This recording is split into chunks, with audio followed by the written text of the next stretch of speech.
Hey everyone, it's Spiders100 here, and I'm back with Shane, as you can see, dealing with this little turd nugget here.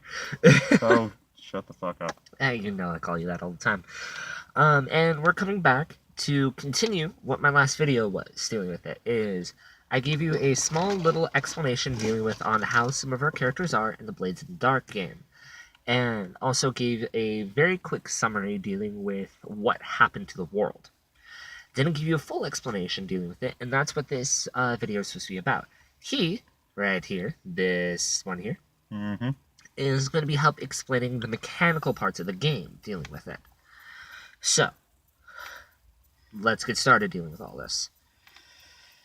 As I explained before, dealing with the world is there was the apocalypse that happened 1,000 years ago or more. The book is very iffy on when. Yeah, it's very vague on what it happened. It's more of the world changed. This is how it is. Deal with it. Pretty much. But that has actually caused something to happen dealing with it. Like I said before, the veil between the worlds is like that now. They're right on top of each other. And because of that, spirits in the world, they don't, the best way to put it, they don't pass. They exist. Either they're very, like, through a very extensive process, they're very sentient and they know who they are and they believe that they're immortal. Or they're roving beings of pure malice and anger who try to take out their rage upon the world. That is the very big thing that goes with ghosts. And the reason why in this game, death is an actual hazardous thing. It is a very hazardous thing, is because it causes a few things to happen. Like, for example, dealing with our group, um, is we had the our group is a group of assassins, so we are hired killers, as I explained. Uh, so our job is to kill people. So we're playing on that line. Would you agree on that? Um, kind of. It depends on which line you're talking about. Like the balance between like, okay, we're in the normal kind of like society dealing with it, and then now we're bringing in dangerous shit.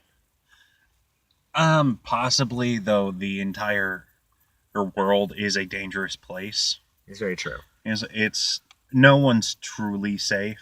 Yeah, Um, yeah, I mean, so us causing more death, it's not really making things worse.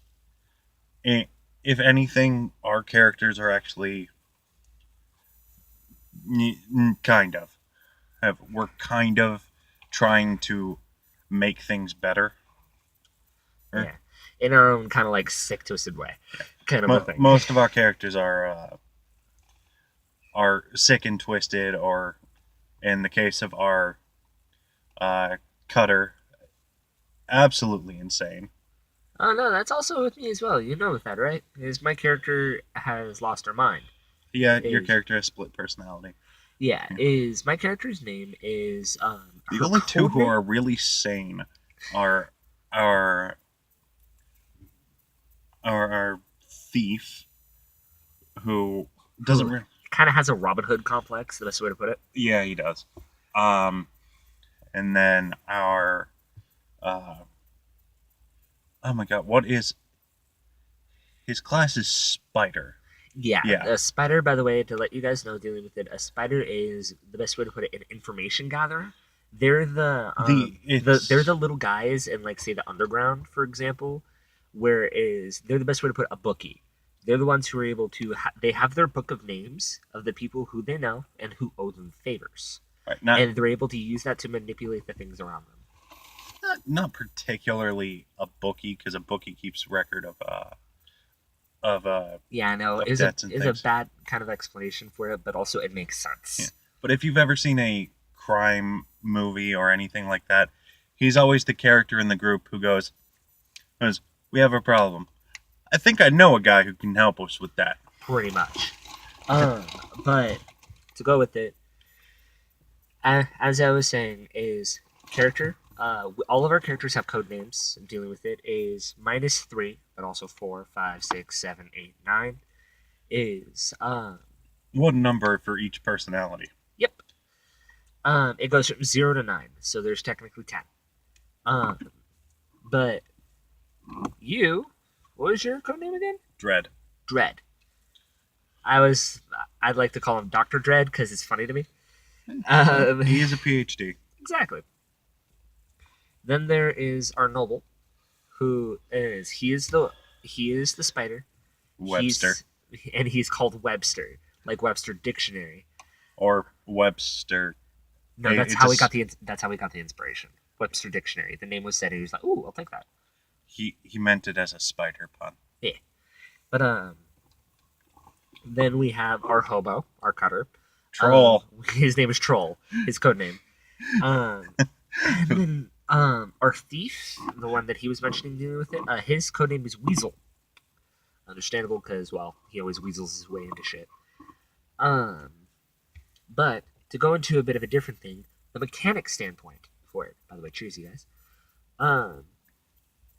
is the mechanic standpoint dealing with it in the game is the game is based off of a D6 system, if I'm remembering correctly. It is a D6 system, yes. Yes.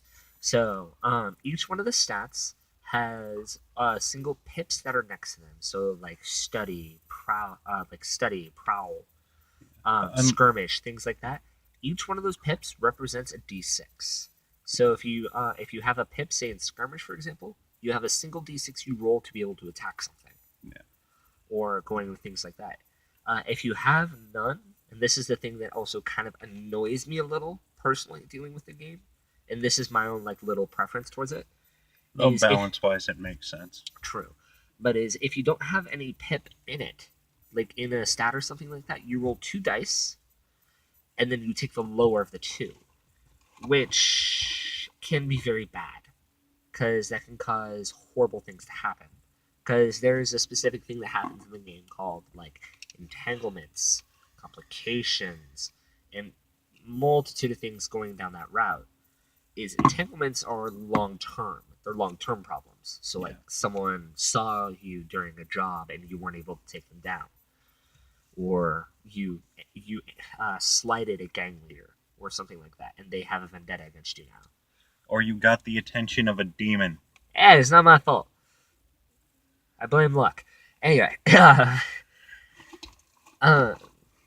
but that is dealing with it on how like the statistics go. There are different ways for like certain things that you can do because the reason why I say the game is very loosey goosey is you can enter into any situation trying to do something.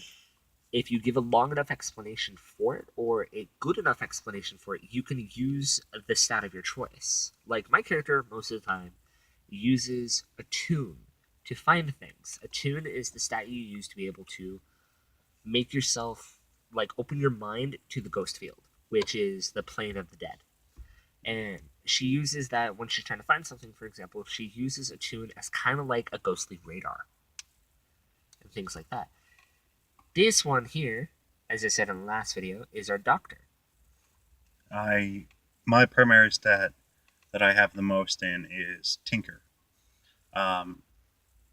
which is not a useful skill inside combat. My character particularly does not have any useful combat skills. My character is a utilitarian character. That's what the character class of Leech is. I started off, and each class has a series of special skills that are specific to that class. I started off with a specific skill called Physicker. Physicers, they add an extra die whenever they make a roll to heal someone. So what I do is I use the Tinker skill, which I have 2 pips in, which gives me 2 dice. But if I'm using the Physicker skill to heal someone, I add 3. Or he has 3. I have 3. Yeah. I add 1 and roll 3 dice instead of 2. Exactly. Cool.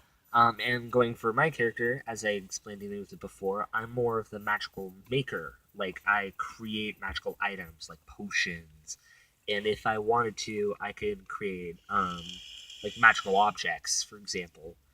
And the name of that skill is called Strange Methods, which gives me a +1 effect bonus to when I roll my dice. So, say for example, my I use a tune to be able to make it. Um, I roll since I have 2 pips in the tune, I roll 2d6, and say for example, I roll a 4, which is considered a minor success. It's a success with a little bit of problems dealing with it. If I roll a 4, I got a 5. Or is I roll a 4, I got a success. So it's a success with no problems. That's a 4 or a 5. If I roll a 6, I roll a critical dealing with it. So rolling a single 6 for me when I'm making something is really good. And Rolling 2 6s is even better. exactly. That is a true critical. Is if I roll 2 6s, that is considered an outstanding critical success, which is I make, like, say for example, I'm trying to make a potion. I make the potion, and then also the potion has a bonus effect to it, kind of a thing. Um, I'm also able to make things using said tinker skill. Um, like our last session, I was able to make a poison. I was able to make a poison for a target, which Which, by the way, is called drown powder. It's a kind of like a that particular potion was called drown powder, uh, which it's is a like a powdery kind of like think like kind of like sand a little bit.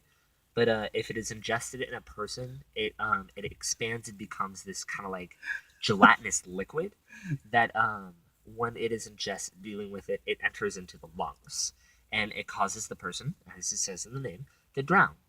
When they die, dealing with it, there is this you can see inside the mouth. There is this like gentle blue glowing azure liquid that is in there, and that is the sign of the poison. Is each one of the poisons has a best way to describe it, a bit of a warning dealing with them is because it's not a warning, it's signs that the poison was in effect. Drown powder is that, is the liquid in the mouth. yeah. Going with like for example, with one of the potions I could make, it's called the Viper Potion. The poison coming from that is that the best way to put it, the body looks bruised. Is the body is covered in bruises. Is because is the poison and it causes all of the capillaries and blood vessels in your body to rupture, and you bleed to death from the inside. Kind of a thing. Is each one of them has a different description effect. Uh, but since this video is actually going very long dealing with all this, I am actually going to start to end it here and bring this video to a close. So, I'm going to ask you, Ms. Shane, Mhm. in your full 100% opinion dealing with it, and I mean 100% opinion, unadulterated, Alrighty. what do you think of Blades in the Dark as a game? I think it's a very fun game. I think it's an interesting concept. The setting is unique. Well, maybe not unique, but it's definitely very well thought out. Um, you definitely need to have the right group to play it. It's not like Dungeons and Dragons, where even if there's a problem character or a problem player, you can still have a lot of fun and do that. This one, it heavily, heavily requires there's good teamwork, and if you have a problem player, you are not going to have fun. Um, as we are playing now, it is fun, though everyone in the group does agree we do miss Dungeons and Dragons. Yes, And and we're going to be eventually going back to that, which is actually the next thing that is going to be for another one of the videos. And I'm going to have this guy here come back into the video as well, dealing with it. Is we're going to be doing recollections and reviews um, of the game and the things that we found awesome about it, and also giving a quick summary dealing with it so that you guys can kind of follow the story along with us. But to go back to it, is in my personal opinion, dealing with the game is it is, yes, I agree with him, a very fun game, and it has a very unique world, things like that. There's some of the stuff dealing with the game mechanics that I personally do not like. Is some of the mechanics, in my personal opinion, feel a little unfair. Is like, for example, going with the if you have no pips in something, you roll and take the lower. Is it makes it to where you're afraid to do something.